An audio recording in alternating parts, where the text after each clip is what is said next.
Ibu bapak, saudari-saudara, sobat Komsos yang terkasih dalam Kristus, selamat berjumpa kembali dengan Renungan Minggu Komsos Gereja Santa Maria Immaculata, Paroki Tarakan.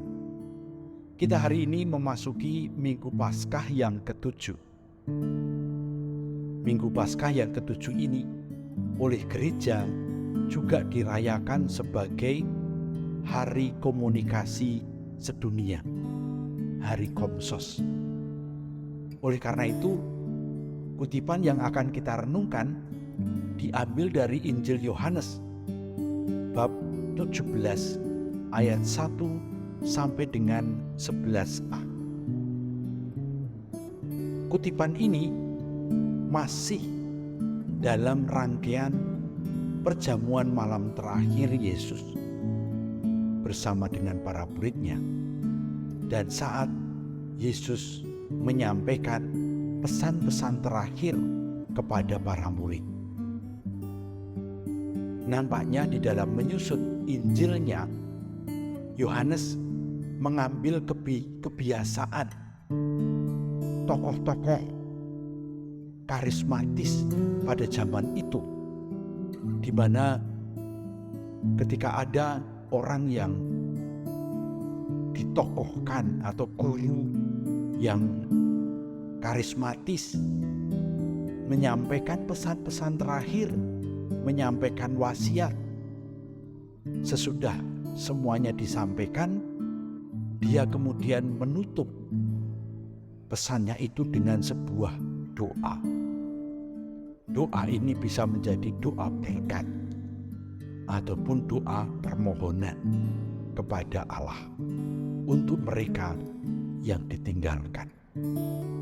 Yesus mendoakan para muridnya, dan di dalam seluruh kutipan ini, kata yang menonjol adalah memuliakan, kemuliaan, dimuliakan.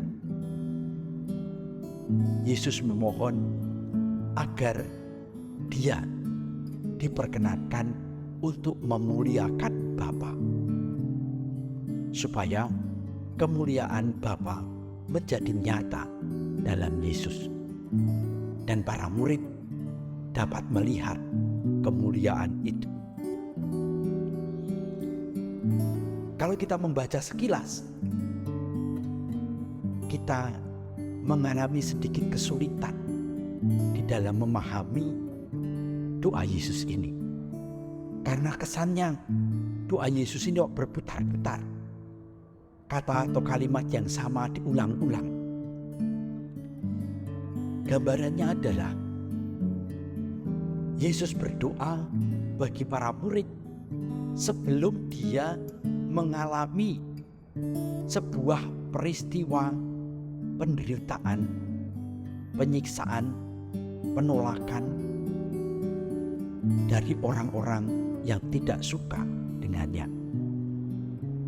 Bagi Yohanes, saat penyaliban Yesus adalah saat kemuliaan Allah. Jadi dalam peristiwa salib, justru kemuliaan Allah itu dinyatakan. Maka kalau kita perhatikan baik-baik, Yesus tidak minta supaya penderitaan yang ada di depannya ini disingkirkan atau dihapuskan oleh Bapa. Yesus justru memohon agar Bapa menyertai, Bapa menemani, sehingga Yesus mampu menjalani saat-saat terakhir, saat-saat penderitaan sampai tuntas. Sebetulnya Allah Maha Kuasa, Allah bisa melakukan segala-galanya. Allah bisa membuat Yesus terhindar dari penderitaan dan salib. Allah bisa mengubah seluruh arah menuju salib kepada peristiwa yang lain, sehingga penyaliban, penderitaan itu tidak terjadi. Kita juga selalu mencoba berusaha menghindar dari penderitaan, dari salib, dari kesakitan, dari ketidakberdayaan. Namun di sini justru Yesus mau menyongsong salib untuk menunjukkan kemuliaan Allah. Artinya apa? Andai kata Allah mengubah dengan kuasanya peristiwa salib yang harus dialami oleh Yesus, sehingga Yesus tidak perlu menderita, maka Allah akan dikenal sebagai Allah yang semena-mena. Manusia ini tidak ada artinya apa-apa. Kalau Allah sudah mengatakan harus begini, semuanya bisa berubah. Allah bukan Allah yang penuh kasih, tetapi Allah yang penuh kuasa, dan Allah yang bisa menunjukkan kesombongannya dengan kuasanya itu. Maka manusia takut kepada Allah karena merasa bahwa Allah akan bisa melakukan segala sesuatu, dan manusia tidak bisa melakukan atau menolak apapun dari kehendak Allah itu. Dan ini menjadi masalah karena manusia percaya kepada Allah bukan karena mencintai Allah, tetapi karena takut akan Allah. Nah, dengan membiarkan Yesus masuk ke dalam penderitaan salib, Allah di sini mengosongkan diri. Allah melepaskan identitasnya sebagai yang berkuasa. Allah di sini mengalah,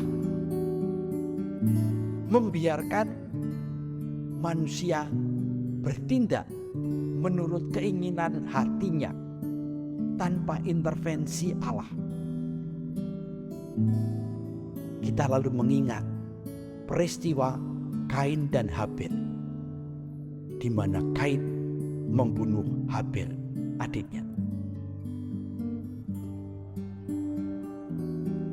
Kekuatan kejahatan menguasai manusia, tapi Allah justru ingin mengalahkan kekuatan kejahatan bukan dengan kuasanya, melainkan dengan mengosongkan dirinya. Dan disitulah persis kemuliaan Allah itu menjadi nampak. Dalam peristiwa salib Yesus, Allah yang Maha Kuasa merendahkan dirinya. Allah yang Maha Kuasa mengosongkan dirinya. Allah yang Maha Kuasa membuat dirinya dalam tanda kutip kalah dengan kejahatan manusia. Oleh karena itu,